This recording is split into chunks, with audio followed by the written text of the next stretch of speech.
Hey guys, this isn't a video I usually do on the channel, but this is the start of reveals for a whole new set in Japan, and it's pretty crazy, wacky, and experimental, so I thought this would be really exciting to talk about to get people hyped up for the future of the game, because man am I excited for this set after seeing how insane it's getting. This one is based around the Royal Knights and Digimon Data Squad. This is the 13th set of the series. So first off, it is introducing Yggdrasil, which is basically like in the lore of the anime, the god of the digital world, more or less, like the creator main power points of it. So it's really fascinating. This guy's will ends up being to like destroy humanity a lot of the times, and the Royal Knights have to carry out his will. So we've had a lot of stories where these guys are the villains, but this is so cool to see this guy in the game. We're about to see his effect right now. Thank you to the Digimon TCG 2020 server. It's huge. Thank you to their translators for providing these translations. This is by Wadish and Sir Helio. These cards are very fascinating, which is what made me want to get to it, because like this is the Digimon God cards, basically. Like, how do you print the equivalent to that? And it's basically Reaper buffs, like an even crazier version of the D Reaper. So like, let's see it. Yggdrasil 76. It has a new keyword timing introduced here, which is breeding. So that is there was a bit of confusion when that card was revealed at first, because people were like, does that mean you can only use it during the breeding phase, or does it mean that you have to use it like only when you're in the breeding area? And it seems to be like when you're in the breeding area, because it has breeding. Your turn, your own Digimon cannot digivolve. Breeding, your turn, once per turn, when you would play a Digimon card with Royal Knights and its traits, you may reduce the play cost by 4. For each of these Digimon sources, reduce the play cost by an additional 1. Breeding, start of your main phase, reveal the top card of your Digi-Egg deck. Place the card in all of your Digimon with Royal Knights and their traits at the bottom of this Digimon's Digivolution sources. And then it has an evolution skill, which is very interesting. Your turn, once per turn, when you place an option card with Royal Knights and its traits in your battle area, gain 1 memory. So this card is bizarre. Not only is it introducing a new breeding area, otherwise known as the raising area in Japan, which I'm going to be using from now on because that's what I'm used more regularly in my day-to-day. But yeah, like the raising area effect is pretty crazy. It stops you from de-evolving, and it kind of makes it like a Royal Knights Zoo type deck where you have to slam all your guys on the field and then get sucked up by Yggdrasil. Kind of like D-Reaper, you know, to get like more effects based off of the sources and stuff to reduce play cost.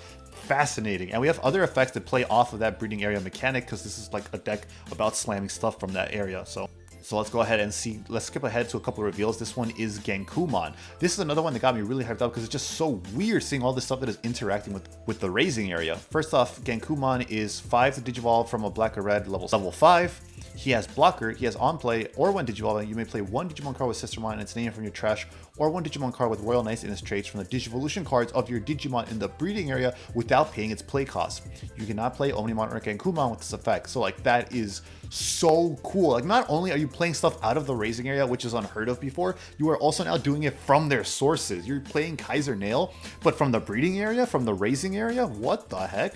So interesting, so fascinating. Like, this is going to be a really experimental set, and I am super excited to see what the other Royal Knights are going to do to interact with Yggdrasil. This is fascinating, not how I expected this like card to be introduced. I thought it'd be like some kind of like alternate win con, like Exodia or something, but this is really interesting. We are getting a lot of support for old decks because like they digivolve into the Royal Knights, so it's really exciting. If you're a Shine Greymon fan, we got some more really good support already. We already have another Marcus Damon here. He is start of your turn. If your memory is 2 or less, set it to 3. On play, you may suspend this tamer. All turns, when this tamer becomes suspended, one of your opponent's Digimon gets minus 3000 DP for the turn.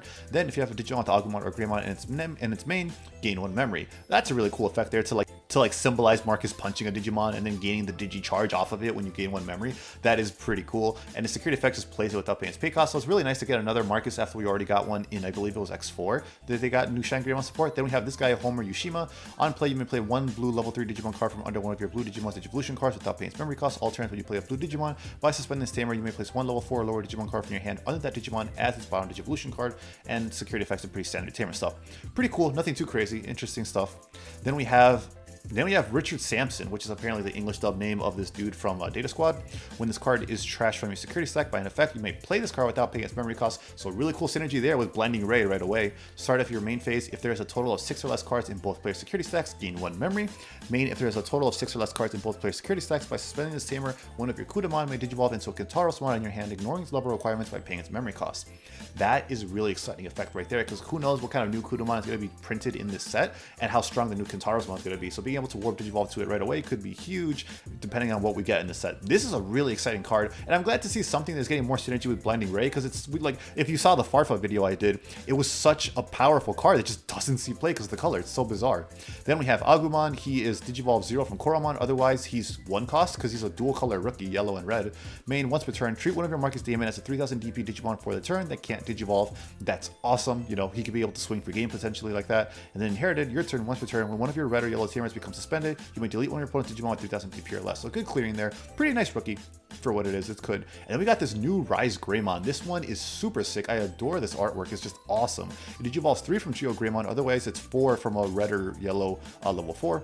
When Digivolving, you may play 1 Marcus Demon from your hand without paying its memory cost, without paying its play cost. So that is fantastic to be able to cheat them out for free, because the old Marcus from X4 already gives you like extra 1 free Digivolution, so that is awesome. Like, and then all turns, once per turn, when your red or yellow tamer is deleted, place 1 Marcus Demon from your trash face down at the top of your security. That is awesome. So like, if Marcus is gone, no, he's not. He's back in the fight, baby. Marcus doesn't give up. He didn't hear no bell. Keep it coming, man. Keep fighting, Marcus. That is awesome. I love that.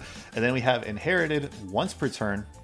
When your red or yellow tamer is deleted, play 1 Marcus Demon for your trash face down at the top of your security, and that is all turns, once per turn. So that is great to keep recovering that Marcus and keep it going, you know, so you don't have to like worry about seeing only 1 tamer, and if it's gone, you're dead. If like, you're just screwed until you see another one, kind of like how the Lynx Dragon decks work, where if you see Hina but it gets deleted, you're kind of screwed. So awesome to see that floatability of Marcus there. Huge for Shine Greymon. Then we have Savior Hunkmon, and let me tell you guys, I thought this was Jessmon. I could not for the life of me tell the evolutions in this line apart. They all look so similar. It's such over-designed mess. Savior Hunkmon, your turn. When you play a Digimon card with Sistermon in its name, this Digimon may Digivolve into a Digimon card with Jessmon in its name for your hand. For its Digivolution cost, when this Digimon would Digivolve with this effect, reduce the Digivolution cost by 2. So that is absolutely amazing. You're already playing Sistermons out the wazoo in this deck, and then you also get to warp. Then you also get to quickly Digivolve into your Jessmon for a reduced cost. Huge upgrade for this deck. Inherited, when attacking once per turn, if Digimon is Royal Knight in its traits, you may play 1 Digimon card with Sistermon in its name for your trash or hand without paying its memory cost. So it's just another way to summon out another Sistermon, which is the deck needs because it relies on them so much. So fantastic, amazing.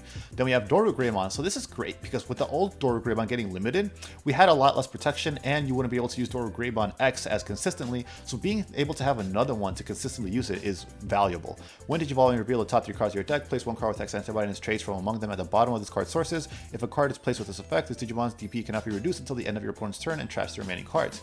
That is awesome, because not only does it trash instead of send to the bottom, so it sets up for the old BT10 or BT9 Alphamon. Yeah, the BT9 Alphamon, it sets up the trash for that in case you hit something you need to put underneath it. It also gives you the protection that the old Doro Greymon used to, except it's just the DP reducing, which is still incredibly valuable. So it's great to be able to have that option again. Its inherited is also pretty good. End of your turn, once per turn, you may place 1 Digimon card with X antibody in its traits from your hand at the bottom of this Digimon's Digivolution cards. Great to be able to set up your stack again. And we do get a new Alphamon, as he is one of the Royal Knights. He has an on-play to go along with the Yggdrasil playstyle, you know, and then also it is when Digivolving. By placing 1 Digimon card with X antibody or Royal Knight in its traits from your trash under this Digimon as its bottom Digivolution card until the end of your opponent's turn, your opponent's Digimon with the play cost of 10 or more can't attack a player. So that's nice there to be able to stall a couple turns if you need it to get game. And then all turns, once per turn, when this Digimon would leave the battle area by effect, by placing 1 card with X antibody or Royal Knight in its traits from this Digimon sources to the bottom of opponent's deck, prevents it from leaving play. That is pretty strong, really strong protection, because it doesn't seem like it'll protect from battle because it says by effect, but like remove from play, leaving from play by effect, yeah, it's going to protect you from a lot of stuff, so that's awesome. And like, you already have so many sources, so it's really great that it'll be able to maybe continuously do that. I think Alphamon is back on the menu, boys, back to the top tables. Then we got Jessmon. On play, when Digivolving, choose any number of your opponent's Digimon whose total DP adds up to 6,000 or less and delete them. For every other of your Digimon, add 2,000 to the maximum DP you can choose with this DP-based deletion effect. All turns, for every other of your Digimon with Sistermon in its name or Royal Incident traits, all of your Digimon get plus 1,000 DP. So yeah, you're probably not going to be running this as anything more than a tech over the old Jessmons, because this card is just kind of mid. Like, cool, you get to delete a couple of Digimon up to a certain DP, and for every other of your Digimon, it's going to be really easy to increase that threshold, but like, the only thing you're really worried about is getting rid of stuff like Agumon on the field. So like, this card isn't doing anything too crazy you couldn't already do in other ways, so it's kind of just a tech option. It's okay. And we did just get official reveals on the Twitter. Those started as well. We got Cranium on. He has blocker just like the old one. He has 5 memory to Digivolve over a black level 5. 13,000 DP naturally though. That's pretty huge. On play, when Digivolving, this Digimon isn't affected by the effects of your opponent's Digimon until your opponent's turn ends, which is pretty strong. And then end of turn, And then end of opponent's turn, you may choose one of your opponent's Digimon. Your opponent attacks with that chosen Digimon. So it's kind of more like Agumon shenanigans where you force it to block into your bigger guy. That's pretty fun. Really strong upgrade for Cranium on there, and I'm excited to see the rest of the support for its line. We also got his option card, which is End Waltz. Main one of your Digimon 6 memory. Main, one of your Digimon gets opponent's turn. When this Digimon becomes suspended, delete all of your opponent's Digimon with a play cost lower than or equal to this Digimon. Pretty strong. And then it also gets opponent's turn. This Digimon isn't affected by the effects of your opponent's option cards until your opponent's turn ends, which is great to have more protection there. And security deletes one of your opponent's Digimon with the lowest play cost.